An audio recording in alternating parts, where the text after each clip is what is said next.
రంగుల బొమ్మ కథ తరువాయి భాగం. గంగన్న తెచ్చిన మాయా గింజల వల్ల పెద్ద చెట్టు మొలవడం, ఆ చెట్టుకి గంగన్న పైకెళ్ళడం, రాక్షసుడి దగ్గరున్న బంగారు కోడి వాడు చూడటం, ఆ కోడిని తీసుకొని తను మళ్ళీ కిందకొచ్చి వాళ్ళ అమ్మకు చూపించి వారు సుఖంగా ఉండటం, గంగన్న దృష్టి అంతా పైన ఆ రాక్షసుడి మీద ఉండడం, ఇవన్నీ మనం క్రిందటి వారం వీడియోలో విన్నాం కదా. ఆ తర్వాత ఏం జరిగిందంటే, ఇప్పుడు గంగన్న మంచి గమ్మత్తు చేశాడు. ఆనవాళ్ళు ఏమీ తెలియకుండా వేషం పూర్తిగా మార్చివేసి మళ్ళీ రాక్షసుని కోటకు చేరుకున్నాడే కాని అక్కడ ఉండే అప్సరస కొత్తగా వచ్చిన ఈ కుర్రవాణని దరి చేరనీయలేదు.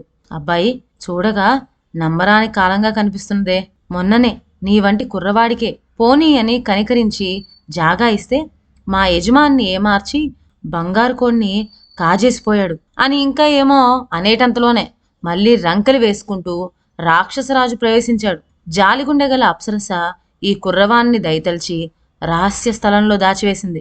నరవాసన నరవాసన అంటూ జ్వాలాముఖుడు హూంకరించాడు. భార్య మందలించి వానికి భోజనం పెట్టింది. భోజనం కాగానే ఏవి ఏవి నా ధనపు సంచీలు అన్నాడు. కొన్ని ఖాళీ సంచీలు తెచ్చి భార్య వాని ఎదుట పెట్టింది. కురిపించు, కనకవర్షం కురిపించు అంటూ ఆ సంచీలు తలకిందగా పట్టుకున్నాడు. జలజలమని రకరకాల వెండి బంగారు నాణాలు లెక్కలేకుండా వర్షింపసాగినాయి. అలా వర్షించిన ఆ ధనమంతా ఒక బ్రహ్మాండమైన పర్వతంలాగా పోగుపడింది. ఆ ధనరాశి దగదగా మెరిసిపోతూ చూస్తే కన్నులు జిగేలుమంటున్నాయి. ఇటువంటి అక్షరణీయమైన సౌందర్యాన్ని చూచి ఆనందిస్తూనే జ్వాలాముఖుడు నిద్రపోయాడు. ఇదంతా కనిపెడుతూ ఉండిన గంగన్న ఒడుపు చూచి చడి చప్పుడు చేయకుండా మహిమగల ఆ సంచీలు చేతపట్టుకొని ఉడాయించాడు. ఇంటి దగ్గర కనిపెట్టుకుని ఉన్న గంగన్న తల్లి వాడు తెచ్చే ఈ ధనం చూచి ఎంతో ఆనందించింది. అయితే ఫలానా కోట నుండి ఇవన్నీ కాజేసి తెస్తున్నట్లు తెలియగానే ఆమె కొడుకును మందలింపసాగింది. వాజమ్మ, ఏనాడు ఆ కోటకు పోబోకు సుమా, ప్రాణానికి అపాయం కలుగుతుంది అని ఎన్నో విధాల నూరిపోసింది. అయినా గంగన్న దృష్టంతా ఆ రాక్షసరాజు మీదనే ఉంది. వాణ్ణి ఎలా జయించడమా అనేదే గంగన్నకు పట్టుకున్న దీక్ష.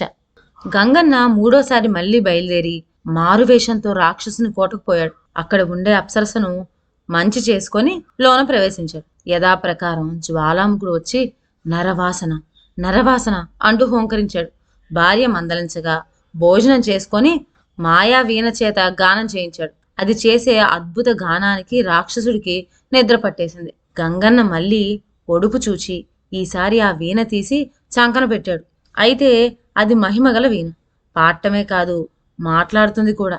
గంగన్న ఎత్తుకుపోతూ ఉంటే అది అరవటం ప్రారంభించింది. ఆ సందడికి రాక్షసుడు మేలుకొని ఉగ్రుడై గంగన్నను వెంబడించాడు. యుక్తిపరుడైన గంగన్న ఏమీ భయపడలేదు. పాదు వద్దకు చేరుకోగానే తను కిందకి దిగి వెంటనే కత్తితో పాదు పరపరా కోసివేశాడు. ఉరుకులు వేసుకుంటూ వస్తున్న రాక్షసుడు ఈ పాదు దిగే రావాలి, అలాగే చేశాడు వాడు. కానీ పాదు తెగిపోయి ఉండటం వల్ల జారి జ్వాలాముఖుడు పర్వతంలా కిందపడి భూమి లోపల మునిగిపోయాడు. రాక్షసుడిలా హఠాత్తుగా పరిగెత్తుకు రావటంతో కంగారు పడి కోటలో అందరూ వాని వెంట పరిగెత్తుతూ వచ్చారు. కానీ కిందకు దిగలేకపోయారు. జ్వాలాముఖుడి పీడ వదలగానే గంగన్న తల్లి పసివాడిని దీవించి ఇప్పుడు వెల్లడించింది ఇంతవరకు చెప్పని అసలు రహస్యం. ఈ దుర్మార్గుడే తమ పూర్వుల ఐశ్వర్యమంతా కొల్లగొట్టి వారిని బికారులుగా చేశాడు అని. తను చేసిన పనికి ఎంతో గర్వించాడు గంగన్న. కోటకు మార్గం ఏర్పరిచాడు. తరువాత గంగన్న మళ్ళీ కోటకు పోయి అప్సరను పలకరించాడు.